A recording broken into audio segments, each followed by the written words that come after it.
மட்டும் தேவனுடைய வாக்குத்தத்தங்கள் நிறைவேறுகின்ற காலம் சமீபித்த போது என்று நாம் தியானித்தோம். நேற்று நாம் தியானித்த வண்ணமாக தேவன் வாக்குத்தத்தங்களை நினைவு கூறுகிறவராக ஈசாக்குக்கு ஆண்டவர் ஆணையிட்ட வாக்குத்தத்தத்தை நினைவு கூர்ந்தார் என்று பார்க்கிறோம். ஆண்டவர் நினைவு கூர்ந்து நம் வாழ்க்கையிலே வாக்குத்தத்தங்கள் நிறைவேற வேண்டும் என்று சொன்னால் நாம் என்ன செய்ய வேண்டும் என்று சொல்லி வேதத்தில் அநேக விளக்கங்கள் சொல்லப்பட்டிருக்கிறது. இந்த வழியிலும் கூட ரோமருக்கு எழுதின நிருபம் 4ஆம் அதிகாரம் 20ஆம் வசனம், தேவனுடைய வாக்குத்தத்தத்தை குறித்து அவன் அவிசுவாசமாய் சந்தேகப்படாமல் என்று சொல்லி பார்க்கிறோம். ஆபிரகாம் தேவனுடைய வாக்குத்தத்தங்களை குறித்து அவிசுவாசமாய் சந்தேகப்படாமல், இன்றைக்கு நம் வாழ்க்கையிலே அநேக தடைகள், அநேக விதமான தடுமாற்றங்கள் வரும்பொழுது வாக்குத்தத்தங்களை நம்மால் நம்ப முடியாமல் சந்தேகப்படுகிறோம்.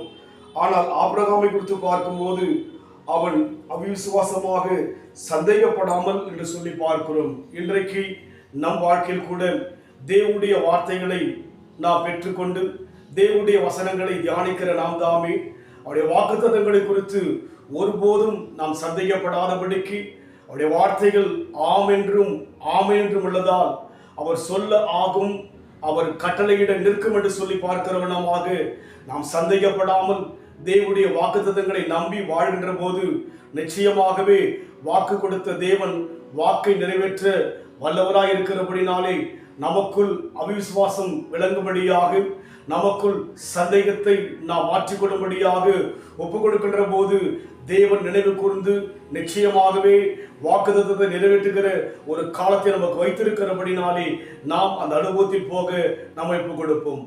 மேகம் போன்ற வாக்குத்தத்தம் சூழ நின்று காத்திருக்க, மேகம் போன்ற வாக்குத்தத்தம் சூழ நின்று காத்திருக்க, விசுவாசத்தால் உரிமை கொள்வாய், விரைந்து முன்னேகிடுவாய்.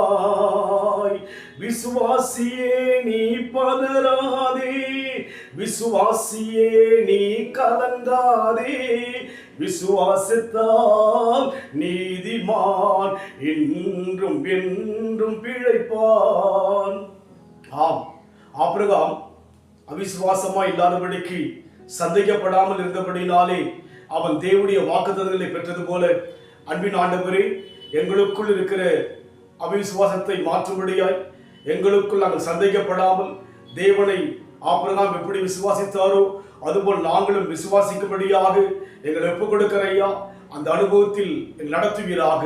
ஆசீர்வதிங்க இயேசுவின் நாமத்தில் பிதாவே, ஆமென். கர்த்தர் ஆசீர்வதிப்பாராக. God bless you.